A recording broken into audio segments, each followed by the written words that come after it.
nggak bisa sebutkan brandnya apa karena ada suatu Gak hal? bisa. Nggak bisa ya, nggak apa-apa, nggak usah disebutin. Tapi mau lebih spesifiknya lagi, bagaimana si positioningnya brand ini? Apakah dia jatuhnya survive hingga sekarang atau saat itu lo ada di situ? Saat ini karena awal mulanya shiftingnya perubahan dari apa yang mindsetnya mereka gitu ya. Mereka pengennya mungkin fondasinya gue pengen bikin mall ini tuh bentuknya mallnya tema mallnya adalah gini gitu. Tapi gue bilang nggak bisa, lo nggak akan pernah bisa bikin mall ini di lokasi yang kayak gini, bentukannya yang kayak gini dengan tematik kayak gini, lo akan jadi kayak mall berhantu kosong gitu aja gitu. Bahkan nggak akan ada tenan yang mau join sama lo. Kasih gue 3-6 bulan untuk bisa rubah ini mall gitu ya. Kalau gue nggak berhasil, at least kan lo nggak punya kerugian apapun gitu. Karena kita kan gitu. Kalau lo undang orang untuk invest ataupun undang orang untuk, misalkan lo cukup bayar charge buat maintenance dan lain-lain, kan lo juga nggak rugi karena lo kan nggak bayar operasional apapun gitu. Udah, that's it. So akhirnya selama 6 bulan dan saat ini sih dia berhasil ya. Gitu. Jadi tapi gue nggak bisa bilang.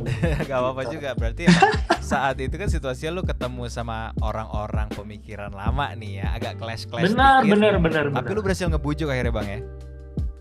Iya, karena gue minta waktu 3 bulan dan akhirnya gue mencari support system gue yang memang, karena gue nggak bisa bekerja sendiri, akhirnya support system yang ada di situ gitu ya, ngerasa ideation gue cukup oke, kita dobrak sama-sama. Ya 1 lawan 30, masa dia nggak mau nyerah sih. Ya, akhirnya ngikut lah ya, paling untung. Akhirnya ngikut. Dan bagaimana turn out-nya dari itu? Apakah impactful? Memang ternyata ideas yang lu sampaikan?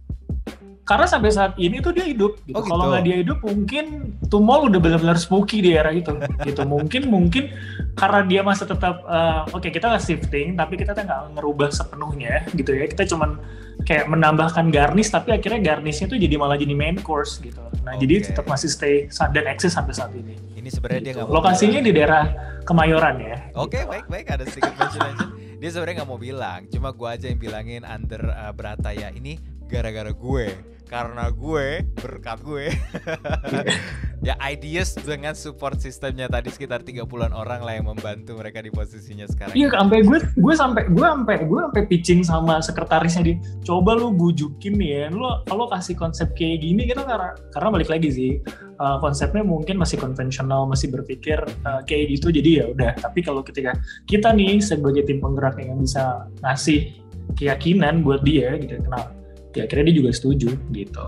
Ini ada mention nih dari baby.depok nih, bosku terkece di baby. Waduh, sapa-sapa dulu boleh sini teman-teman. Halo para support baby squadku, itu adalah family aku. Baby squad gue adalah tim suksesnya baby bisa sampai saat ini di masa pandemik gitu ya. Bisnis gue ini itu karena kerja keras mereka, karena hand in hand mereka luar biasa sih. Thank you so much. Thank you so much ya untuk teman-teman, untuk Baby Squad. Nanti kita akan ngobrol sama kalian. Kalian juga boleh sapa-sapa atau mau ada yang disampaikan, atau bahkan mungkin beberapa dari kalian tuh sebenarnya punya ideas, bisa banget untuk disampaikan di sini. Nah, kita akan lanjut lagi nih. Setelah lu bekerja under ya, jatuhnya lu berarti sebagai pegawai dari si mall tersebut. Dari situ lu kemana dan kenapa? Sebenarnya believe it or not, itu dulu gue menjabat bukan sebagai karyawan, karena gue 2008 sampai 2009 itu gue masih internship. Itu kan kita di semester terakhir tuh kita masih magang kan. Gitu. Since that moment gue nggak pakai panjang lebar lagi, tuh langsung diangkat sebagai korkomnya mereka dan markomnya mereka. Itu sih ya, itu baik lagi gue selalu dapat mukjizat luar biasa lah. Yang luar biasa ya sebenarnya ya. Dan itu apakah lu merasa berhubungan dengan cara lu berkomunikasi dengan mereka, atau justru completely adalah dari hasil kerja keras lu? Sebenarnya semua dari itu tuh kayak penggabungan ya. Gue nggak bisa bilang mana yang karena memang interpersonal ataupun personal communication kita yang bagus atau enggak. Tapi kalau nggak dibarengin sama kerja keras lo, pasti enggak sih, nggak akan mungkin bisa terlaksana gitu. Memang tugas lo adalah ya lo kerja keras untuk melakukan komunikasi. Jadi bentuknya gitu ya, relate ya. Kerja kerasnya berkomunikasi terus. Oke, jadi karena bisa aja beberapa dari teman-teman sekarang tuh sebenarnya ada orang yang sangat baik sekali dalam pekerjaannya, tapi tidak terlalu dari segi komunikasinya. Ada juga yang bagus sekali komunikasinya, tapi pekerjaan skill ataupun pengalamannya masih agak kurang ya. Jadi dibutuhkan memang kombinasi dari keduanya itu untuk bisa ngebantu nge-boost kita dalam karir pekerjaan. Nah, Benar. dari situ lu sudah menjadi apa tadi? Sorry, posisinya?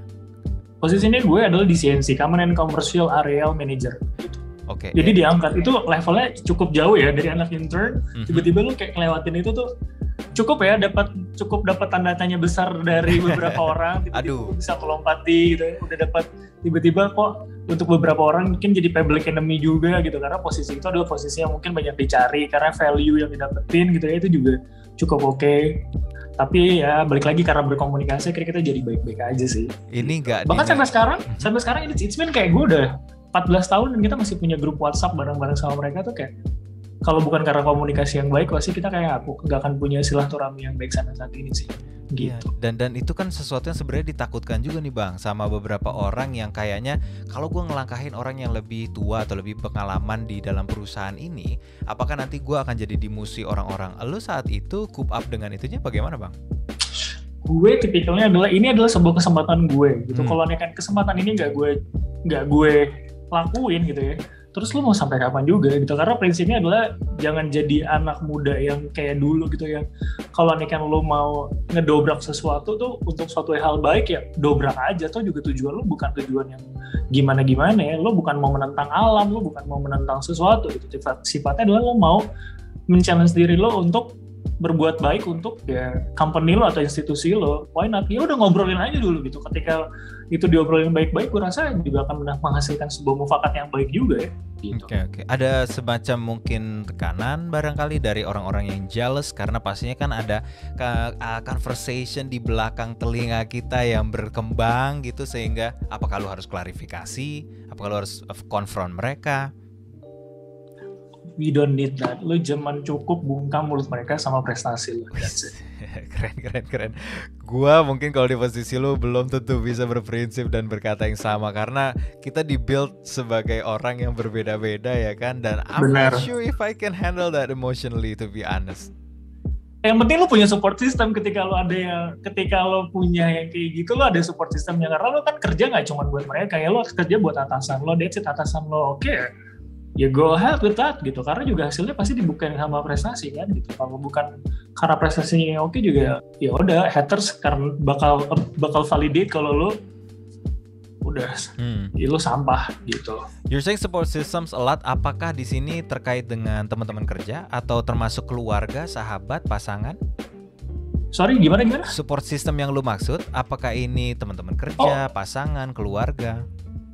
Yang paling penting adalah support system adalah di area kerja lo ya, karena lo kan mungkin lebih menghabiskan kerja bareng sama dia sama kayak menghabiskan diri lo di rumah. Kan lo kayak di rumah aja paling cuma beberapa menit, tapi support dari keluarga tuh penting sih. Ketika lo balik keluarga, ketika dia tahu condition emotional lo ketika lo balik pulang dari kantor juga, itu kan paling penting. Tapi ketika lo bisa menghadapi itu bersama-sama, maksudnya bukan membangun aliansi untuk menjatuhkan banyak orang ya di kantor, tapi memang lo perlu support system memang yang dia percaya sama lo untuk sama-sama bisa memajukan institusi yang lo tempat cari makan sama-sama sama mereka. Ketika itu achieve gitu ya, itu juga akan berimpact sama mereka juga, naikkan gaji kayak ataupun ya any good things lah, it will be happen to your company ya.